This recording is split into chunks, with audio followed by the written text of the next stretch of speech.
Sudarium of Oviedo. Over the centuries, the Shroud of Turin has been the subject of fierce debate. The principal question is if its burial cloth of Jesus of Nazareth, whose resurrection caused the image to become imprinted on the material. Much less known, but still quite puzzling, is a related and smaller piece of cloth known as the Sudarium of Oviedo. Was this cloth wrapped around the head of Jesus? Some contend that this fabric was the piece of cloth that was wrapped around Jesus' head as he lay in the tomb. There is actually a biblical basis for this belief. In chapter 20 of the Gospel of John, it explicitly says that there was a cloth, separate from the burial shroud, used to wrap around Jesus' head. Background on the Sudarium of Oviedo. As with the shroud, the Sudarium of Oviedo has a colorful history and has its believers and its skeptics. The first mention of its existence occurred in 570 CE. The enigmatic 6th century pilgrim Antoninus of Piacenza claimed the cloth was housed in a monastery near Jerusalem. Jerusalem was apparently not a safe place for the relic.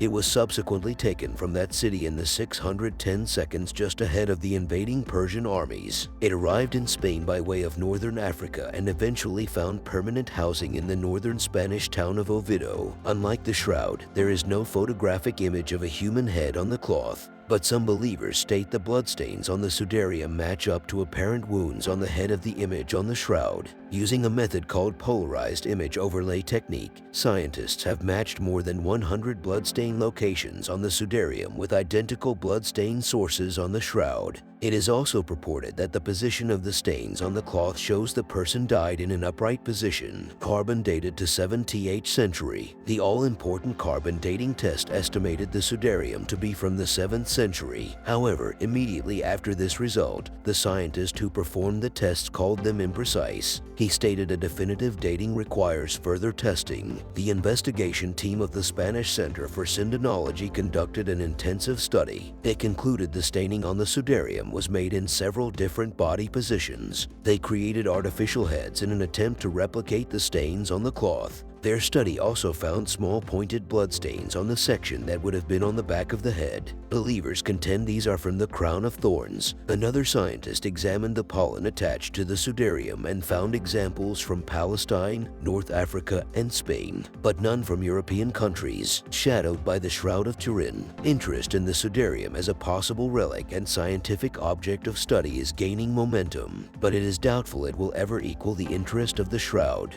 There was a conference on the Sudarium in 1994. A second conference occurred between 13th to 15th of April 2007. In the meantime, pilgrims and the curious can visit the Oviedo's Cathedral of San Salvador. The ark containing the Sudarium is displayed year-round and the cloth is shown 3 times a year.